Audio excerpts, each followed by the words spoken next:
వైఎస్ఆర్ కాంగ్రెస్ పార్టీకి సంబంధించి పార్టీ మీద అపారమైన నమ్మకం, అపారమైన ప్రేమ రెండింటినీ కలిగి ఉండి వైఎస్ఆర్ పార్టీకి అన్ని రకాలుగా కష్టకాలంలో కూడా తోడుగా నిలబడేందుకు మనస్ఫూర్తిగా వచ్చినందుకు ప్రతి అక్క చెల్లెమ్మకు, ప్రతి సోదరుడికి, స్నేహితుడికి హృదయపూర్వకంగా కృతజ్ఞతలు తెలుపుకుంటా ఉన్నాను.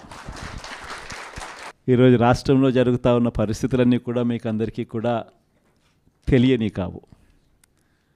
రాష్ట్రంలో జరుగుతూ ఉన్న దారుణమైన పరిస్థితులు ఎలాగున్నాయి అంటే ఇంతకుముందు ఎప్పుడు జరగల. అసలు మనం అధికారంలో ఉన్నప్పుడు ఏ రోజు ఎంకరేజ్ చేయాల. ఎన్నికలు అయ్యేదాకా మాత్రమే రాజకీయాలు, ఎన్నికలు అయిపోయిన తర్వాత మనకు ఓటు వేయని వారు కూడా మనవారే అన్నట్టుగానే ప్రతి అడుగు కూడా మనం అలాగే వేసాం. ఏ స్థాయిలో అలా అడుగులు వేసాము అని అంటే ఏకంగా మనకు ఓటు వేయని వారిని సైతం కూడా వెతుక్కుంటూ వెళ్ళి డోర్ డెలివరీ చేస్తూ ప్రతి పథకం కూడా అమలు చేసాం. ఆ స్థాయిలో మంచి చేసే ప్రతి కార్యక్రమానికి శ్రీకారం చుట్టాం. ఎక్కడా కూడా డిస్క్రిమినేషన్ అనేది ఉండకూడదు, ఎక్కడా కూడా కరప్షన్ అనేది ఉండకూడదు అనే ముఖ్యమైన ఉద్దేశాలతో అడుగులు పడ్డాయి. ఎక్కడా కూడా మనకు ఓటు వేశాడా, ఓటు వేయలేదా, నీ కులం ఏమిటి, నీ మతం ఏమిటి, నీ రాజకీయ అఫిలియేషన్ ఏమిటి అని చెప్పి ఇటువంటి ఏవి కూడా ఎప్పుడు కూడా ప్రస్తావనలకు కూడా రాకుండా అడుగులు వేశాం. నా మొట్టమొదట కలెక్టర్ల సమావేశం కానీ, ఎస్పీల సమావేశం కానీ జరిగినప్పుడు ఆ రోజు నేను మాట్లాడిన మాటలు చూసినప్పుడు ఈరోజు చంద్రబాబు నాయుడు మాట్లాడుతూ ఉన్న మాటలు, ఆయన చేస్తూ ఉన్న చేష్టలు రెండు చూసినప్పుడు ఆశ్చర్యాన్ని కలిగిస్తాయి. ఎందుకంటే మనం ఆ రోజు పంపించిన మెసేజ్, ముఖ్యమంత్రిగా మనం ఉన్నప్పుడు పంపించిన మెసేజ్, న్యాయం ధర్మం అన్నది అందరికీ ఒకటే, న్యాయం ధర్మం కాపాడడానికి మనమంతా ఉండాలి అని చెప్పి ఆ రోజుల్లో మనం మాట్లాడితే ఈరోజు మాత్రం ఎలా ఉంది అని అంటే న్యాయం కొందరికి మాత్రమే అన్నట్టుగా తయారు చేశారు ఈరోజు వ్యవస్థను. ఏ స్థాయిలోకి ఈరోజు దిగజారిన లా అండ్ ఆర్డర్ కనిపిస్తూ ఉందనంటే పై స్థానంలో పైనున్న వాళ్ళు రెడ్ బుక్లు పెట్టుకుంటారు. ఆ రెడ్ బుక్లలో మంచి చేసిన వాళ్ళ పేర్లు ఏదైనా పెట్టుకొని వాళ్ళకు మంచి చేసే కార్యక్రమం జరుగుతుందని అంటే అది కాదు. రెడ్ బుక్లలో ఎవరిని తొక్కాలి, ఎవరిని నాశనం చేయాలి, ఎవరి ఆస్తులు ధ్వంసం చేయాలి, ఎవరి మీద కేసులు పెట్టాలి అనే అంశాల మీద రెడ్ బుక్కులు తయారు చేసుకొని పై స్థానంలో ఉన్న వాళ్ళు రెడ్ బుక్కుల పేరుతో అరాచకాలు సృష్టిస్తూ దొంగ కేసులు పెడుతూ ఎలా ఇరికించాలి అని చెప్పి ఆరాట పడుతూ విధ్వంసానికి పై స్థాయిలో వాళ్ళు పాటుపడుతూ ఉంటే కింది స్థాయిలోకి వచ్చేసరికి ఎవరెవరి స్థాయిలో వాళ్ళు కూడా రెడ్ బుక్కులు తెరవడం మొదలుపెట్టారు. నియోజకవర్గ స్థాయిలో వాళ్ళు, మండల స్థాయిలో ఇంకొకరు, గ్రామ స్థాయిలో కూడా ఇంకొకరు కూడా రెడ్ బుక్స్ ఓపెన్ చేసి వాళ్ళు కూడా విధ్వంసానికి పాల్పడడం జరుగుతూ ఉంది. ఈరోజు ఎక్కడా కూడా న్యాయం కనిపించడం లేదు, ధర్మం కనిపించడం లేదు.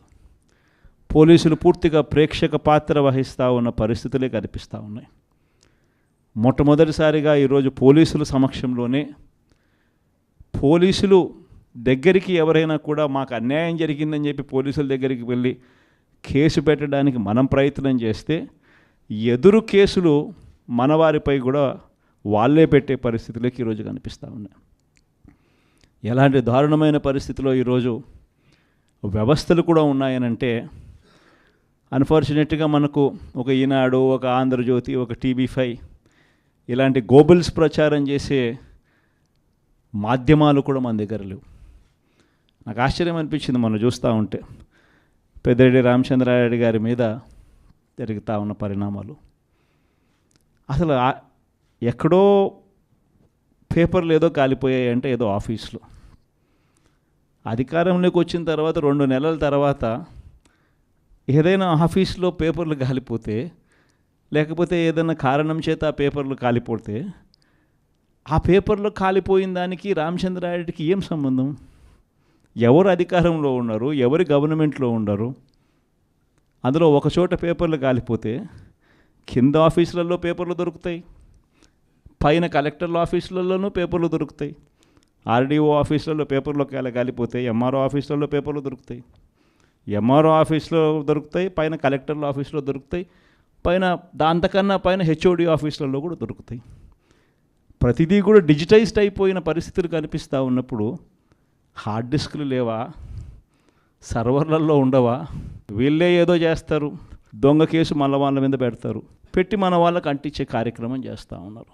నేరం చేయాలంటే భయపడాల్సిందే అని చెప్పి ఒకవైపున స్టేట్మెంటు, ఇవాళ ఈనాడులో స్టేట్మెంటు, నిన్న సాక్షిలో హెడ్లైన్స్, తాడిపత్రిలో ఎమ్మెల్యే కంటెస్ట్ చేసిన ఎమ్మెల్యే పెద్దారెడ్డి తాడిపత్రి నియోజకవర్గంలోకి అడుగు పెట్టాలి అని అంటే అడుగు పెట్టడానికి వెళ్ళినప్పుడు ఏకంగా అడుగు పెట్టాడు అని చెప్పి ఇంటి మీద దాడి, ఇంటికి వచ్చిన కార్యకర్తలు మురళి అనే వాళ్ళ మీద దాడి, రాళ్ళు. ఒకవైపున ఈయన స్టేట్మెంట్ ఈరోజు నేరం చేయాలంటే భయపడాల. మరి ఒకవైపున కాంట్రడిక్షన్, ఒకవైపున భయాందోళన ఆయన క్రియేట్ చేస్తూ ఉన్నాడు, మరోవైపున స్టేట్మెంట్లు ఆపోజిట్గా ప్రజలను మభ్యపెట్టే స్టేట్మెంట్ను మళ్ళీ ఈనాడు క్యారీ చేస్తుంది. అంటే పద్ధతి ప్రకారం భయాందోళన క్రియేట్ చేయడం, పద్ధతి ప్రకారం ఈనాడు, ఆంధ్రజ్యోతి, టీవీ5, చంద్రబాబు నాయుడు వీళ్ళంతా కలిసి మళ్ళీ ఏమి జరగనట్టుగా మళ్ళీ వీళ్ళు రివర్స్ కథనాలు మళ్ళీ రాయించడం, ఇవి జరుగుతూ ఉన్నాయి. ఇలాంటి పరిస్థితుల్లో నిజంగా ప్రతి కార్యకర్తకు కూడా, ప్రతి నియోజకవర్గంలో కూడా ఈరోజు మీ అవసరం చాలా ఉంది.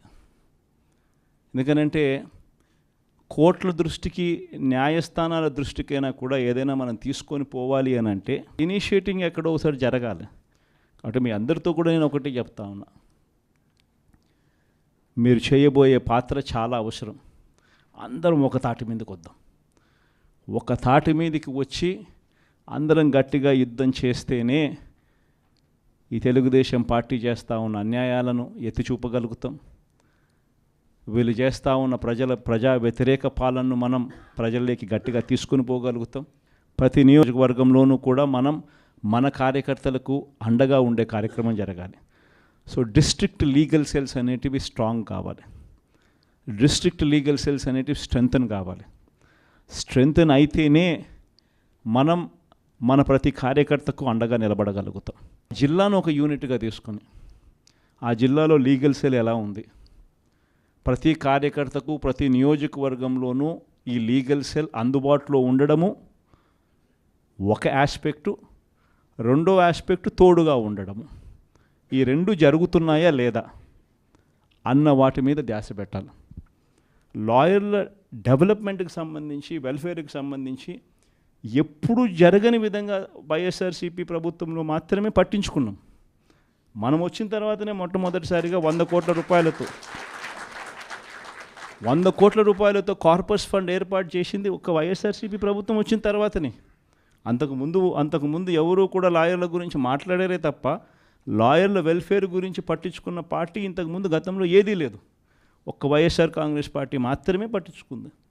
100 కోట్ల కార్పస్ ఫండ్ క్రియేట్ చేశాం. కార్పస్ ఫండ్కు సంబంధం లేకుండా కొత్తగా వృత్తిలోకి వచ్చే లాయర్లు 3 ఏళ్ల పాటు వాళ్ళ వృత్తిలో వాళ్ళు స్టెబిలైజ్ అయ్యేదానికి వాళ్ళకు కూడా అండగా ఉంటూ, వాళ్ళకు కూడా 6 నెలలకు ఒకసారి 30,000 రూపాయలు ఇచ్చే కార్యక్రమం, ప్రతి నెల 5,000తో లెక్కేసి మనం వచ్చిన తర్వాతనే ఈ ఇనిషియేటివ్స్ జరిగినాయి. ఇంతకుముందు ఎప్పుడూ జరగల. మనం కూడా యంగ్ పార్టీయే, మనం కూడా లీడర్ దగ్గర నుంచి మీ వరకు కూడా అందరు కూడా యంగ్స్టర్సే. మనం కూడా ఇంకా ఎదగాల్సింది చాలా ఉంది. కొన్ని ఇంకా సంస్కరణలు, ఇంకా కొంచెం రిఫార్మ్స్, కొన్ని ఇంకా మంచి పాఠాలు ఎక్కడైనా కూడా మనం నేర్చుకోవాల్సినట్టు ఏదైనా ఉంటే కూడా తీసుకుని అవి కూడా మనం అలవాటు చేసుకొని ఇవన్నీ కూడా మార్పులు చేసుకుంటూ ఇంకా కొంత మనం ఆర్గనైజేషన్ మీద ఫోకస్ పెట్టి ఇంకా కొంత దగ్గరగా వెళ్ళే కార్యక్రమం చేద్దాం. ప్రజలకు, నాయకులకు, జిల్లాలో ఉన్న ప్రజలకు, జిల్లాలో ఉన్న నాయకులకు, జిల్లాలో ఆర్గనైజేషన్ పెరిగేట్టుగా అడుగులు వేయాల్సిన అవసరం ఉంది.